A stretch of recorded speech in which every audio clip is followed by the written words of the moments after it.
Chus y yo hemos quedado hace ya una hora en plan de vamos a prepararnos lo que vas a hacer y demás, pero cuando nos hemos llegado, que estaba con su marido, que está aquí presente también viéndonos, inicia lo primero que...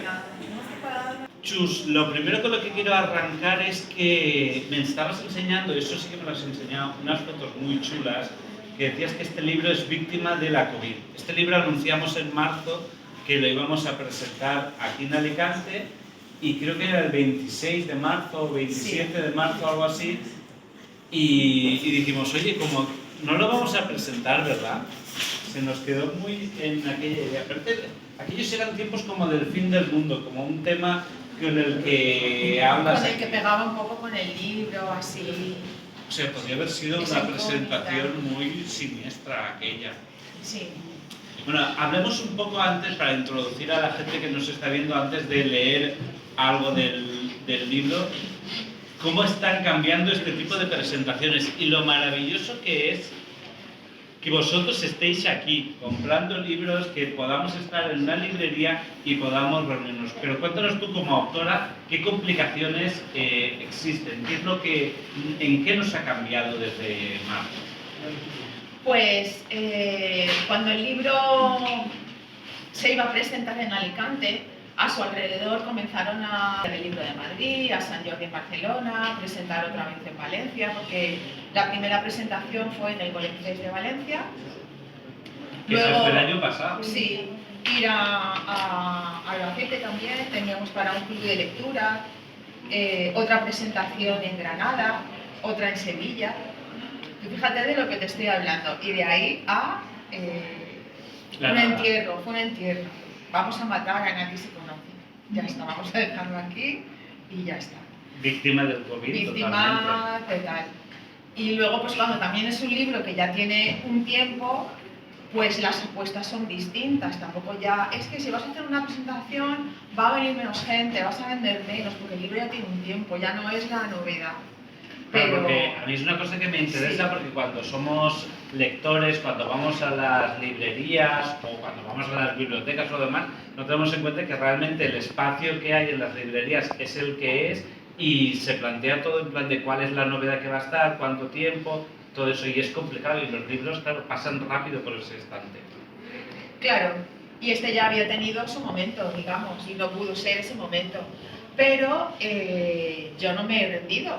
Y entonces estoy empezando con apoyo de la editorial y demás, estamos ahí trabajando para que tenga un poco de proyección y estamos consiguiendo algunas cosas. Vamos a ver si algún proyecto más se cierra y tiene una difusión por lo menos acorde a lo que es la editorial y el tipo de libro y de lectores y demás. Historia. A ver, ¿desde cuándo te gustaba este tipo de ambiente, este tipo de...?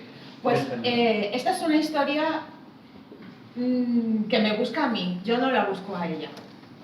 Yo estaba buscando documentación para escribir una novela del siglo XIX, pero de otro tema que no tiene nada que ver.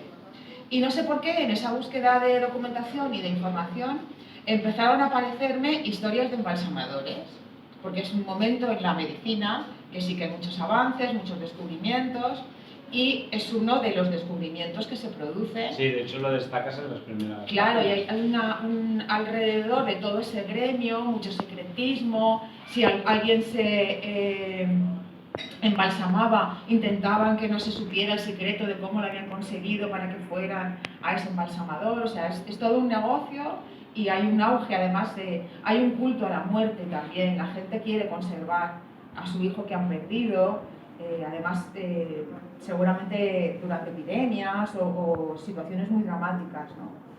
Y entonces al final es que aparqué todo lo demás y... ¿Lo aparcaste? O sea, de tal manera esto te dijo, anterior, tengo que ir a por ella. Me encantan esos momentos, sí. En plan de, ¿cómo decides que esto te atrapa de esa manera? Pues porque estaba, te lo voy a decir, porque estaba en un viaje a Dover y allí estaban unos acantilados brutales, los acantilados blancos de Dover, y muchísima niebla. Y yo había estado buscando la documentación de los embalsamadores. Y entonces todo el rato en mi cabeza, porque hay muchas casas antiguas y granjas antiguas, veía, digo, es que ahora mismo pasa un carruaje por aquí, ¿no? Y entre la niebla y me muero de susto. Y recuerdo hasta incluso un día que salí a correr y empezó a comerme la niebla por los páramos, me faltaban piernas para llegar otra vez a la casa. Como oigo un perro ladrar o cualquier cosa, o sea, me da aquí un yuyu. Y entonces fue cuando me sugirió eso, veía el carruaje y dije, aquí tengo yo el principio de una novela. La atracción del miedo y el romanticismo también con el que... Sí. Porque esa historia del Eros y el Tánatos, el amor y la muerte... Sí. A ver, ¿qué podemos avanzar de lo que hay aquí? Cuéntanos. Pues yo creo que podemos avanzar... Ah, bueno, perdón, aquí quería apuntar que luego sí que yo no podía situar la historia en Dove, porque para mí, aunque había estado allí en un mundo como desconocido, entonces por eso cruzo el canal, no a nada. Y te vienes a Galicia. Y me voy a Galicia. Diciendo eso porque aquí está Jorge. ¿Dónde se ha metido Jorge? Jorge me ha hecho una foto, se ha venido a tomarse una cerveza. Bueno, es que como muchos te conocen, igual saben que tu marido precisamente lo que hace es sí, nadar y nadar sí, y nadar sin parar. Sí. Pero bueno, volvamos, que decides venirte a Galicia. Exacto. Y entonces ya me salió la historia sola, ¿no? Porque yo estaba escribiendo sobre, ¿qué hago yo escribiendo sobre un país, sobre cultura inglesa, sobre... No, a mí me pega aquí mi iglesia católica y mis monjas y mis curas del siglo XIX y procesiones y cosas que yo pueda... ¿sabes? Sí, que puedes tratar. Es que a mí hay una cosa que me gusta mucho de eso porque parece que cuando estamos hablando del romanticismo, de la Inglaterra victoriana, esa sensación maravillosa que tienes tú allí, de cómo ese ambiente nos absorbe porque la construcción mental que tenemos nos lleva a otro camino, pero que a pesar de que decidas, no, lo quiero situar en España. Me parece que es una cosa muy interesante porque nos dejamos llevar muchas veces por esa idea de voy a ambientarme en Nueva York, que puede ser una ciudad que antes mencionábamos que nos puede parecer fascinante. Pero Galicia tiene un punto que hay mucho que recorrer aún. ¿Cómo te decidiste? ¿Cómo te decidiste? No, porque eso nos lo has contado. Pero ¿cómo te preparaste para hablar más de Galicia? Porque ya había tenido contacto a través de un personaje de mi libro de relatos Eligieron ser libres, que es Pepa la Loba, que ella es gallega y que sí que vive en una Galicia profunda, de pueblos muy pequeños, en los montes. Ella se hace bandolera y entonces ahí se produce un poco la conexión. Era un poco el ambiente en el que yo quería enmarcarlo.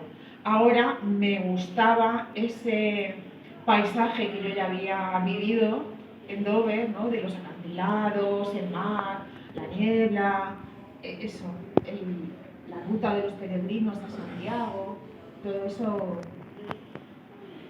me pegaba más. Además, sí que quería que el protagonista fuera inglés, porque eso le daba un toque, yo creo que más siniestro, porque el extranjero siempre es como alguien diferente, alguien raro, más en esa época, ¿no?